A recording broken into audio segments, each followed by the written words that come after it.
Well, that's one of the most fascinating things about this carnivore diet is how many, albeit anecdotal stories, you have of people that had all these different conditions, chronic pain, rheumatoid arthritis, chronic fatigue, all these different issues, skin issues, eczema, all these different things that they were treating with medication. It wasn't working. They were experiencing side effects. They start eliminating everything from their diet except for meat, and all of a sudden these problems go away. I mean, there's too many of those stories for it to be ignored. The lean mass hyperresponder, and there's something called the lipid energy model. And so what this Oreo cookie thing was is another researcher. He's a PhD from Oxford. He's also finishing his medical degree at Harvard, and his name's Nick Norwitz. And he basically said, look, this lipid energy model works like this.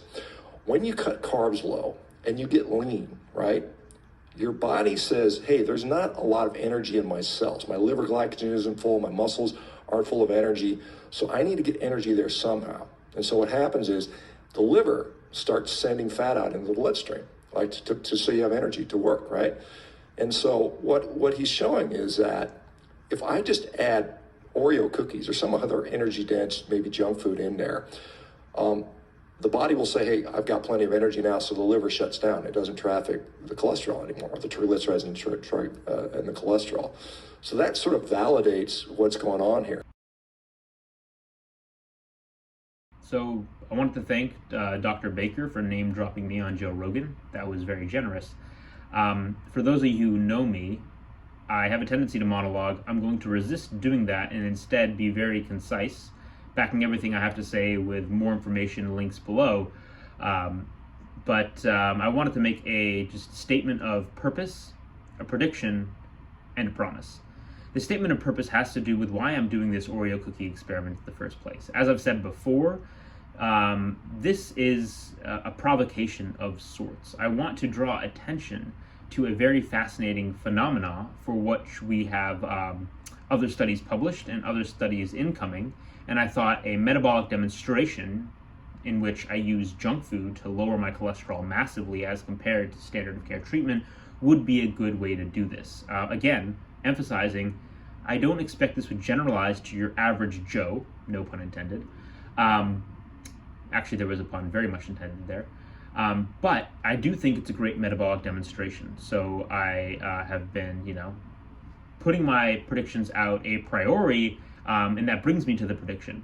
I'm in the statin phase right now, and I wanted to reiterate that I do predict the Oreo will outperform the statin. In other words, the statin will lower my LDL cholesterol less than the Oreo, and the basis of that prediction, which I made even before the Oreo phase, was that the Oreo treatment will address the root cause of why I have elevated LDL, which according to the lipid energy model is because of a metabolic response to meet systemic energy needs in the form of fat fuel exported from the liver.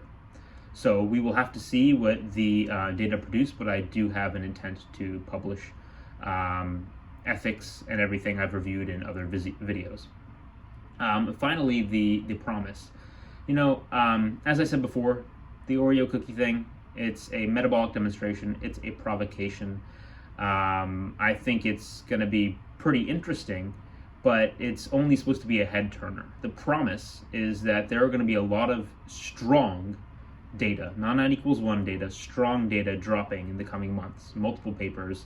The discussion is going to ramp up. I do hope that the discussion about lean mass hyperresponders, the study in the lipid energy model on the Joe Rogan podcast, will help amplify that.